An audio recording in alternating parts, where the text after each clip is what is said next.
बिहार में यूं ही नहीं कहा जाता है कि चाय की टफरी से मंत्रिमंडल चलता है और जो चौक चौराहा होता है वहां से सरकारें चलाई जाती है। यूं ही नहीं कहा जाता, इसके पीछे कई तथ्य और कई लॉजिक भी है। देश में लोकसभा का चुनावी प्रक्रिया चल रहा था। 1 जून को 7वें फेज की वोटिंग हुई। 7वें फेज के वोटिंग के बाद वोटिंग का प्रक्रिया समाप्त हो गया है। अब 4 जून को रिजल्ट आने हैं। 4 जून को देखना होगा कि दरअसल जो एग्जिट पोल सामने आए हैं वो कितना सटीक हो पाता है या कितना वो सही होता है, ये 4 जून को देखना होगा। हालांकि जो एग्जिट पोल है उसके मुताबिक एनडीए को पूरी तरीके से बहुमत मिलती 400 के आसपास नजर आ रही है। हालांकि इस बीच मुख्यमंत्री नीतीश कुमार दिल्ली दौरे पर है। 2 दिवसीय ये दिल्ली दौरा मुख्यमंत्री नीतीश कुमार का है और पूरी तरीके से कहा जा रहा है ऑफिशियल रूप से कि ये निजी दिल्ली दौरा है, क्योंकि उनका स्वास्थ्य ठीक नहीं है और स्वास्थ्य को ही दिखाने के लिए वो दिल्ली पहुंचे हैं। और दिल्ली एम्स में वो लगातार रूटीन चेकअप के लिए भी समय समय पर आते रहते हैं। एम्स में रूटीन चेकअप कराने के लिए भी जाते हैं, लेकिन अभी भी स्वास्थ्य उनका ठीक नहीं है, इस कारण वो दिल्ली पहुंचे हैं और दिल्ली एम्स में दिखाने भी जाएंगे। हालांकि कहा जा रहा है, जो हमारे सूत्र है वो ये भी बता रहे हैं कि संभवतः जो 4 जून को रिजल्ट सामने आएगा उसके बाद बीजेपी के आला कमान, बीजेपी के बड़े नेताओं से उनकी मुलाकात भी संभव हो सकती है। हालांकि अभी तक ये फाइनल नहीं है, लेकिन एक पेच उसमें ये भी है कि जो 4 जून का जो समय है, 4 जून का जो दिन है वो वोटिंग की काउंटिंग का दिन है। और काउंटिंग के समय, जो काउंटिंग के बाद का जो प्रक्रिया होता है उस दिन का पूरा, वो बीजेपी के लिए बड़ा हैक्टिक बड़ा होता है। उस दिन सबका कार्यक्रम तय होता है, सुबह से लेकर शाम तक। शाम में प्रधानमंत्री का अभिभाषण होता है, उसमें तमाम बीजेपी के बड़े नेता वहां पर मौजूद रहते हैं, बीजेपी के कार्यकर्ता वहां पर मौजूद रहते हैं। लेकिन कहा जा रहा है कि उसी में से समय निकालकर मुख्यमंत्री उम्मीदन मुलाकात कर सकते हैं। अब देखिए मुलाकात क्यों कर सकते हैं, कि मुलाकात के पीछे भी कई लॉजिक बताया जा रहा है। क्योंकि जो उसके बाद मंत्रिमंडल का जो विस्तार होगा, इसमें 2 चीज़ें हैं। या तो इस दौरे में मुलाकात संभव हो जाएगी, बीजेपी के बड़े नेताओं से मुलाकात मुख्यमंत्री नीतीश कुमार जाकर कर लेंगे, या फिर नीतीश कुमार स्वास्थ्य चेकअप करा के जो अपने संगठन के कुछ बड़े नेता हैं, कुछ राज्य के नेता हैं, प्रदेश अध्यक्ष जैसे होंगे, उन सबसे मुलाकात दिल्ली में करेंगे, बैठ के गेट टुगेदर बातचीत करेंगे और फिर स्वास्थ्य चेकअप कराकर बिहार लौट जाएंगे, पटना चले जाएंगे। और जैसे ही सरकार का गठन होता है मंत्रिमंडल के विस्तार से पहले, तो फिर वो एक बार दिल्ली आ सकते हैं और दिल्ली आकर बीजेपी के आला कमानों से, बीजेपी के बड़े नेताओं से मुलाकात कर सकते हैं। क्योंकि इस हैसियत से भी कि अभी जेडीयू के राष्ट्रीय अध्यक्ष भी वो है और एक सुलझे हुए नेता माना जाते हैं। और कहा यह भी जाता है कि जेडीयू में जो भी कुछ तय होता है और आखिरी निर्णय होता है वो मुख्यमंत्री नीतीश कुमार ही लेते हैं। तो सबसे अहम जो पेज फंसेगा या जिस बात के लिए मुख्यमंत्री नीतीश कुमार आएंगे वो होगा मंत्रिमंडल का। क्योंकि आप लोगों ने देखा होगा कि जब सबसे पहला फर्स्ट टाइम टेन्योर का जो था, जब एक लोगों को जेडीयू से मंत्रिमंडल के लिए निमंत्रण पत्र मिला था, जो फ़ोन गया था कि आप चाय पर आएँ। चूँकि एक प्रोटोकॉल होता है कि जो मंत्रिमंडल के विस्तार से पहले जो कैबिनेट मोदी का तैयार होता है उसमें एनडीए के सहयोगी दलों को फ़ोन जाता है कि आपके कोटे से कितने कितने कौन कौन लोग मंत्री होंगे, वो लिस्ट मांगा जाता है कि 2 अगर आपके पार्टी से 2 सांसदों को हम उम्मीदवार मंत्रिमंडल में शामिल कर रहे हैं अपने मंत्रिमंडल में, तो वो नाम भेज दीजिए। उसके बाद बीजेपी तय करती है और चाय पर एक राउंड बुलाया जाता है। तो एक लोगों का उस समय फर्स्ट बार जब हुआ था तो एक लोगों का नाम सामने आया था, जिसके बाद जेडीयू बिखर गई थी और वो भी शामिल नहीं हुए थे। उसके बाद कैसे आप सभी ने देखा कैसे फिर सरकार बदली थी, तो ये अमूमन होता है। तो ये फिर से एक बार होगा। अब देखना होगा कि उसमें कितनी सहमति बन पाती है। फिर से नीतीश कुमार की एक बार मुलाकात तो होनी ही है। वो तय नहीं है कि क्या इस दौरे में भी हो जाए, संभावना इसकी भी है कि इस दौरे में भी मुख्यमंत्री नीतीश कुमार बीजेपी के आला कमानों से मुलाकात कर सकते हैं, या फिर नहीं इस बैठक में, इस दौरे में अगर नहीं हो पाता है तो फिर वो पटना जाएंगे और पटना से फिर जब वो दिल्ली दूसरी बार आएंगे, क्योंकि मंत्रिमंडल से पहले उनको आना है, क्योंकि ये सब तमाम बातें करने को लेकर, तो ये सब के लिए फिर से एक बार हो सकता है कि दोबारा आ जाए। जो अंदर की खबर एक और चल रही है उसको वो बड़ा ही हॉट टॉपिक कहा जा रहा है इसके लिए, लेकिन कितना सही है कितना गलत अभी इस पर मुहर नहीं लगाया जा सकता। जो एक राष्ट्रीय अध्यक्ष को लेकर भी अब चर्चाएं फिर से तेज हो गई है, क्योंकि जो राष्ट्रीय अध्यक्ष ललन सिंह थे, ललन सिंह राष्ट्रीय अध्यक्ष पद से इस्तीफा उन समय दिए थे जब एनडीए गठबंधन में, जो INDIA गठबंधन है, उसमें प्रस्तावक को लेकर चर्चा नहीं हुई थी तीसरे बैठक तक। तो उसके बाद राष्ट्रीय पदाधिकारियों की बैठक प्रस्तावित थी, तो राष्ट्रीय कार्यकारिणी भी बुला लिया गया। फिर ललन सिंह ने इस्तीफा दिया। बहुत खबरें ये भी थी कि भाई मुख्यमंत्री नीतीश कुमार ने ललन सिंह से इस्तीफा ले लिया, लेकिन ये सब कुछ सामने नहीं आया था, ये सब ऐसा नहीं था। राष्ट्रीय अध्यक्ष ने कहा था कि देखिए हमें उस समय, हालांकि देखिए आरजेडी की सरकार थी तो उस समय परिदृश्य अलग था बिहार को, तो माना जा रहा था कि भाई अगर राष्ट्रीय अध्यक्ष हम रहेंगे ललन सिंह के हिसाब से कि रहेंगे तो हमें सभी सीटों पर प्रचार करने के लिए जाना पड़ सकता है, तो हो सकता है इस बीच में अपने लोकसभा में समय ना दे पाऊँ, तो ये भी एक एंगल कहा जा रहा था। इस एंगल से उन्होंने ये कह के रिजाइन सौंपा था, इस्तीफा दिया था।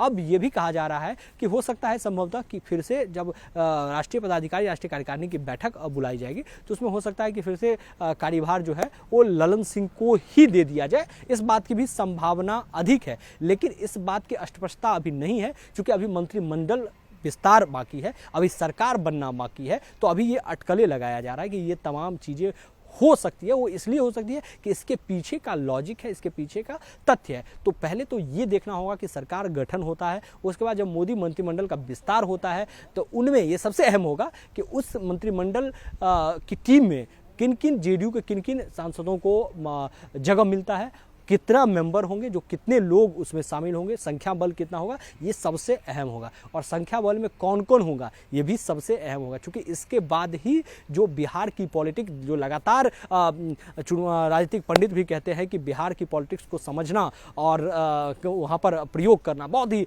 बेहद होता है अपने आप में, तो ऐसे ही नहीं कहते हैं, बहुत डिफिकल्ट होता है वहाँ पर। तो पहले तो ये मंत्रिमंडल का विस्तार हो जाना है और उसके बाद ये तमाम रूपरेखा बिहार को लेकर तय होगी कि आगे किस तरीके से बिहार की पटकथा लिखी जानी है, बिहार में कैसी सरकार चलनी है। क्योंकि ये भी नहीं भूलना है कि आगामी 1 साल यानी कि 10 से 11 महीने के बाद जो है वो विधानसभा का चुनाव भी बिहार में होना है। लोकसभा के 1 साल के बाद बिहार विधानसभा चुनाव होता है बिहार में, तो बिहार विधानसभा चुनाव भी होना है। उस बीच ये तमाम तरीके की जो इवेंट है वो भी होना है। पहले तो सरकार बनना है, 4 तारीख को देखना होगा कि क्या कुछ स्पष्ट निकल के आता है, कितनी बहुमत मिलती है, जेडीयू के कितने सांसद जीत के आते हैं, एनडीए के क्या बीजेपी के सबसे बड़ा सहयोगी दल बनकर जेडीयू उभरती है, ये भी देखना होगा। उसके बाद संख्या बल मंत्रिमंडल का क्या होगा, कौन कौन लोग उसमें मंत्री होंगे, ये सबसे अहम फैक्टर है। लेकिन इस बीच एक राउंड की मुख्यमंत्री नीतीश कुमार और बीजेपी के आलाकमानों नेताओं के साथ एक राउंड की बातचीत जरूर होनी है,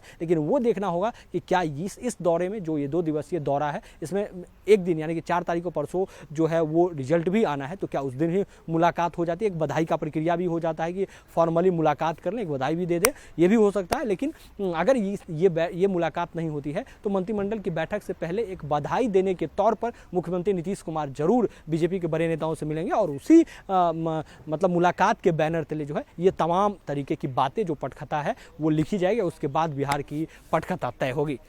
बिहार में यूं ही नहीं कहा जाता है कि चाय की टफरी से मंत्रिमंडल चलता है और जो चौक चौराहा होता है वहां से सरकारें चलाई जाती है, यूं ही नहीं कहा जाता। इसके पीछे कई तथ्य और कई लॉजिक भी है।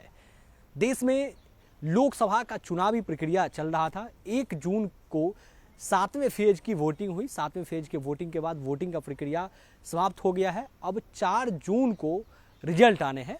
4 जून को देखना होगा कि दरअसल जो एग्जिट पोल सामने आए हैं वो कितना सटीक हो पाता है या कितना वो सही होता है, ये 4 जून को देखना होगा। हालांकि जो एग्जिट पोल है उसके मुताबिक एनडीए को पूरी तरीके से बहुमत मिलती 400 के आसपास नजर आ रही है। हालांकि इस बीच मुख्यमंत्री नीतीश कुमार दिल्ली दौरे पर है। 2 दिवसीय ये दिल्ली दौरा मुख्यमंत्री नीतीश कुमार का है और पूरी तरीके से कहा जा रहा है ऑफिशियल रूप से कि ये निजी दिल्ली दौरा है, क्योंकि उनका स्वास्थ्य ठीक नहीं है और स्वास्थ्य को ही दिखाने के लिए वो दिल्ली पहुंचे हैं। और दिल्ली एम्स में वो लगातार रूटीन चेकअप के लिए भी समय समय पर आते रहते हैं। एम्स में रूटीन चेकअप कराने के लिए भी जाते हैं, लेकिन अभी भी स्वास्थ्य उनका ठीक नहीं है, इस कारण वो दिल्ली पहुंचे हैं और दिल्ली एम्स में दिखाने भी जाएंगे। हालांकि कहा जा रहा है, जो हमारे सूत्र हैं वो ये भी बता रहे हैं कि संभवतः जो 4 जून को रिजल्ट सामने आएगा उसके बाद बीजेपी के आला कमान, बीजेपी के बड़े नेताओं से उनकी मुलाकात भी संभव हो सकती है। हालांकि अभी तक ये फाइनल नहीं है, लेकिन एक पेच उसमें उसमें ये भी है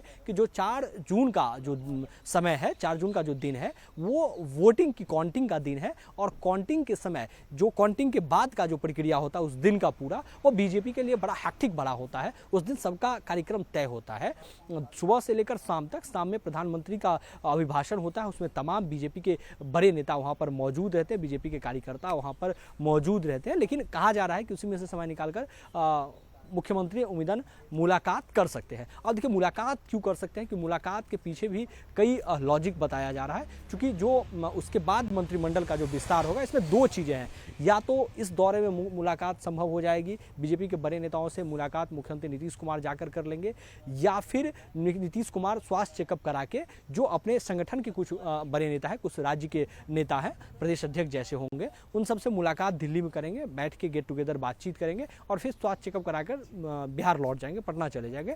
और जैसे ही सरकार का गठन होता है मंत्रिमंडल के विस्तार से पहले, तो फिर वो एक बार दिल्ली आ सकते हैं और दिल्ली आकर बीजेपी के आला कमानों से, बीजेपी के बड़े नेताओं से मुलाकात कर सकते हैं। क्योंकि इस हैसियत से भी कि अभी जेडीयू के राष्ट्रीय अध्यक्ष भी वो है और एक सुलझे हुए नेता माना जाते हैं। और कहा यह भी जाता है कि जेडीयू में जो भी कुछ तय होता है और आखिरी निर्णय होता है वो मुख्यमंत्री नीतीश कुमार ही लेते हैं। तो सबसे अहम जो पेज फंसेगा या जिस बात के लिए मुख्यमंत्री नीतीश कुमार आएंगे वो होगा मंत्रिमंडल का।